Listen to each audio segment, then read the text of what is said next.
Halo Sobat Bulog, di video kali ini kita bakalan ngebahas di Q&A kita yang tertunda di SKM episode 5 kemarin bersama Ibu Riri dari Unilever dengan topik food supply chain.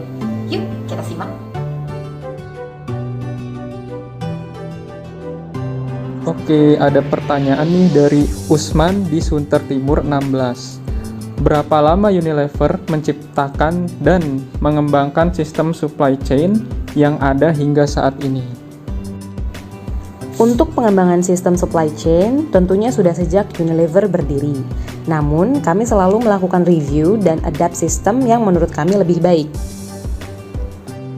Contohnya, dari sistem ERP menggunakan BPCS, Business Planning and Control System, ke SAP, dan proses improvement dari TPM, Total Productive Maintenance, ke WCM, World Class Manufacturing.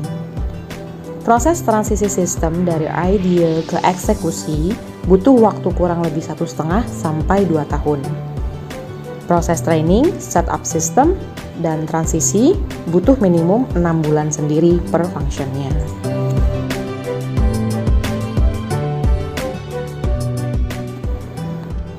Selanjutnya, pertanyaan dari Leonardo di Kancap Lahat. Selamat pagi Ibu, saya Leonardo dari Kancap Lahat, Kanwil, Sumsel dan Babel. Izin bertanya Bu, menurut Ibu, apakah ada keterampilan khusus yang bisa membantu kita memenuhi syarat menjadi supply chain yang baik? Untuk tim supply chain kami, semua tim member perlu menguasai basic supply chain management, lalu move ke specific function dengan kurikulum LTO, License to Operate. Tapi kalau saya saring, ilmu basic tidak akan lepas dari balancing antara service, cost, and cash. Sehingga skill di bidang customer understanding, basic finance, cash management, serta bagaimana setiap function di supply chain berinteraksi dan berkontribusi penting untuk dikuasai sebagai foundation-nya, karena 3 hal tersebut yang akan dituju. Lalu ditunjang dengan specific skill set untuk proses implementasinya, atau how-nya. Hard skill untuk proses improvement bisa dari YY analysis, Pareto analysis, cost effect diagram, process point analysis, dan lain-lain. Kemudian, ilmu spesifik di setiap function, misalnya di logistics. Ada good warehouse management, logistic network optimization, logistic process improvement, dan lain-lain. Yang saya sebut adalah the basics, dan sangat penting dikuasai karena good operational excellence lies in good execution of the basics. Di era teknologi, ada satu lagi specific skill set yang perlu kita kuasai, yaitu data analysis. Normally, kita mulai dengan penggunaan Excel, bisa basic Excel, pivot, makro, dan visualisasinya melalui software intelligence business atau Microsoft Power BI, dan Tableau. Data analysis akan membantu kita spot trend, issue, lalu create solution untuk improve dan solve the issue.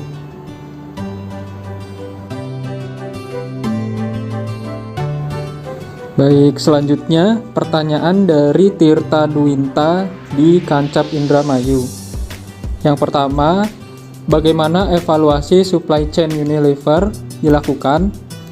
Yang kedua, apakah keputusan atau kebijakan procurement dilakukan secara terpusat atau di masing-masing lokasi, mengingat tersebar di beberapa negara?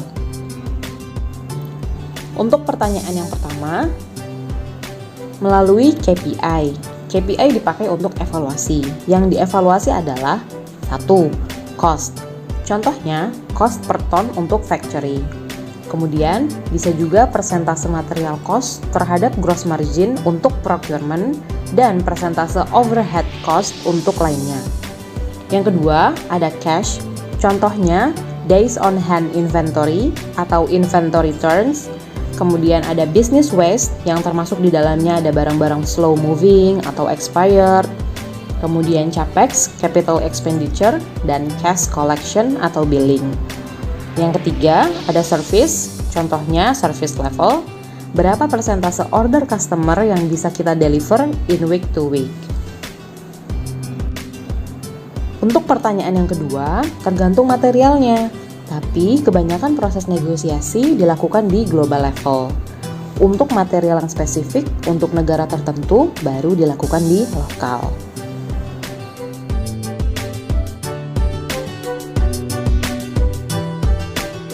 Ya, oke. Selanjutnya pertanyaan dari Muhammad Effendi. Selamat pagi, Bu. Izin bertanya, bagaimana metodologi yang digunakan untuk implementasi sistem SCM di Unilever? Mengingat Unilever adalah perusahaan lintas negara. Bagaimana integrasinya? Apakah SCM-nya saling terhubung? Setiap negara wajib menggunakan SAP, jadi kami mempunyai satu sistem yang sama. Namun saat ini sistem tersebut tidak terkoneksi antar negara. Hanya saja, kami ada portal atau intermediate system yang bisa diakses untuk negara-negara yang mempunyai direct business relationship. Umumnya dipakai untuk proses ordering dan forecasting. Oke, berikutnya pertanyaan dari Raffineldi. Izin bertanya, Bu. Yang pertama, dilihat dari sistem informasi yang digunakan oleh Unilever, yaitu kombinasi beberapa aplikasi seperti SAP, Oracle, dan lainnya. Boleh sharing, Bu, plus minus menggunakan beberapa kombinasi sistem yang digunakan. Yang kedua, untuk membentuk SCM Unilever yang boleh dikatakan sudah agile, bagian apa yang perlu diimprove terlebih dahulu? Apakah mesin, atau metode, atau yang lainnya? Plusnya, kita bisa menggunakan sistem yang terbaik untuk specific requirement. Misalnya, Oracle kita pakai untuk transport optimization, karena apa yang di-offer sama SAP tidak sesuai dengan kebutuhan kita. Kemudian, misalnya Domo dan Anaplan, kami pakai untuk SNOP karena mempunyai capability dan user interface atau user experience yang lebih baik dari SAP dan lainnya. Minusnya, ada proses interface dan integrasi yang perlu dilakukan antar sistem ini. Namun, sampai saat ini tidak pernah terjadi isu yang besar. Untuk pertanyaan yang kedua, bagian apa yang perlu diimprove terlebih dahulu yaitu man and method. Karena ini berkaitan dengan basics. Basic knowledge and what is the right process on how supply chain must work itu sangat kritikal. Saat ini supply chain berkembang sangat pesat. Banyak teknologi baru yang available, namun jika SDM-nya tidak agile, tidak bisa upgrade knowledge dan adapt to the change, teknologi yang dipakai tidak bisa maksimal. Sama seperti proses, jika teknologi yang dipakai tidak sesuai dengan proses yang dibutuhkan, maka tidak akan bisa maksimal.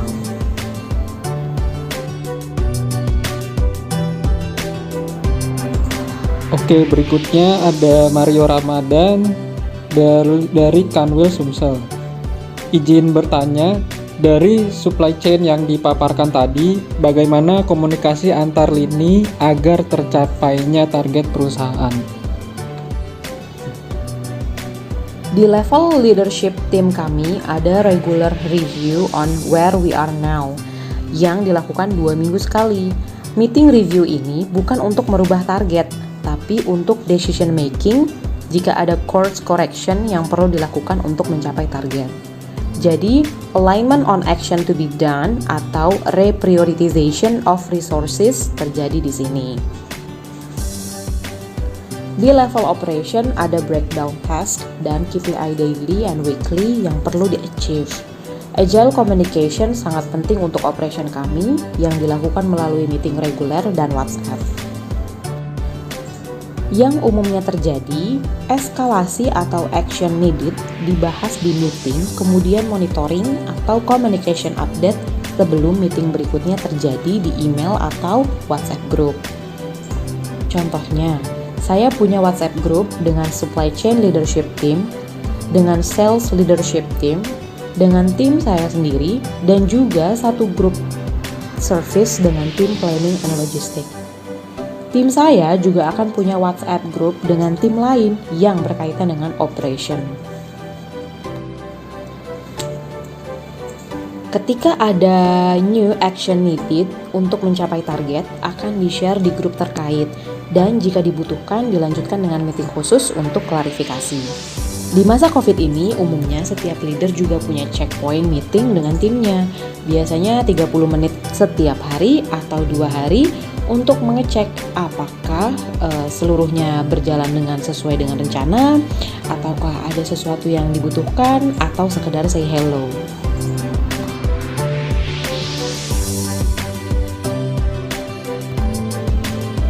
Oke, berikutnya pertanyaan dari Prasetyo. Metodologi apa yang digunakan Unilever untuk planning atau forecasting demand and supply? Sistem apa yang digunakan untuk mendukung proses S&OP? Dan apakah sistemnya terintegrasi dengan ERP? S&OP adalah payung dari bisnis proses kami, di mana forecasting termasuk di dalamnya. Kami menggunakan Anaplan untuk proses forecasting yang terhubung dengan ERP sistem di SAP. SAP akan membaca forecast tersebut dan men-trigger kebutuhan produksi, material ordering, dan distribution requirement. Tim finance juga mendapatkan informasi dari SAP untuk review cost.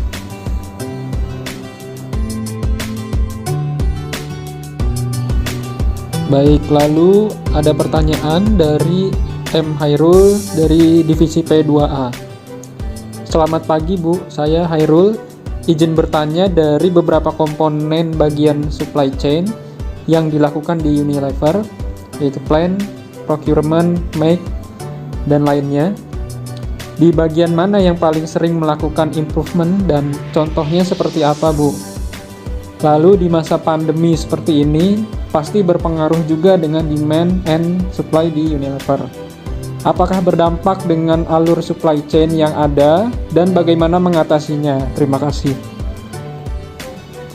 Degree of improvement akan sama di setiap function. Beberapa contohnya, misal di planning, ada forecast accuracy and bias improvement, simplification and innovation lead time improvement, tracking and prevention of business waste. Yang kedua, dari procurement, bisa saving project di semua lini, mulai dari raw material, packing material, logistik. Setiap tahun kita ada target saving yang harus dicapai. Kemudian bisa dari simplification proses purchase order dan accuracy forecasting cost. Yang ketiga ada make, contohnya quality improvement project, saving project, output improvement. Dari logistik ada network optimization, ada warehouse automation, ada internal logistic process improvement. Secara total company, yang dituju bukan hanya kenaikan sales, tetapi juga improvement on profit and customer satisfaction. Sehingga, continuous improvement di setiap function akan selalu terjadi. Untuk pertanyaan selanjutnya, pandemi sangat berpengaruh karena ada demand profile yang berubah. Ada beberapa kategori yang demand-nya naiknya banyak, dan pada saat yang sama kami sempat mengalami kesulitan import barang. Yang kami lakukan adalah reprioritization of resources, baik orang maupun material. Untuk imported material, kami mencari alternatif sourcing dan alternatif mode of transport. Misalnya, ketika China dan India lockdown, kami mencari sourcing dari negara lain dan spend the extra cost untuk mengirimkan barang melalui air freight agar lebih cepat sampai.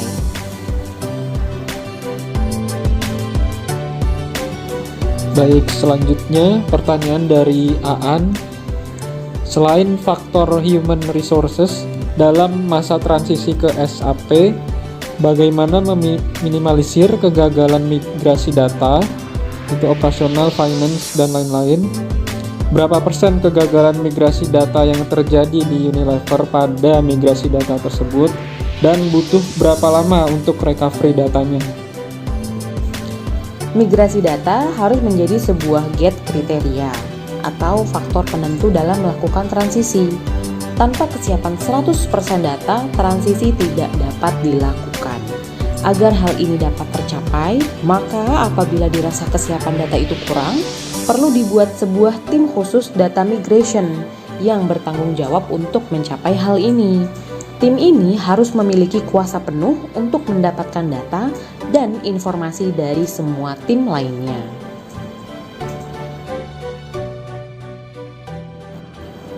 Oke, selanjutnya pertanyaan dari Tirta Dwinta dari Kancap Indramayu.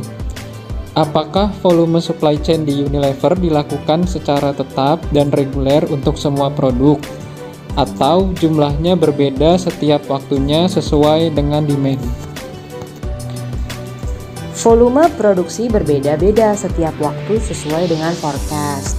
Ketika ada kenaikan demand yang tidak di-forecast, kami lakukan reprioritization di production line.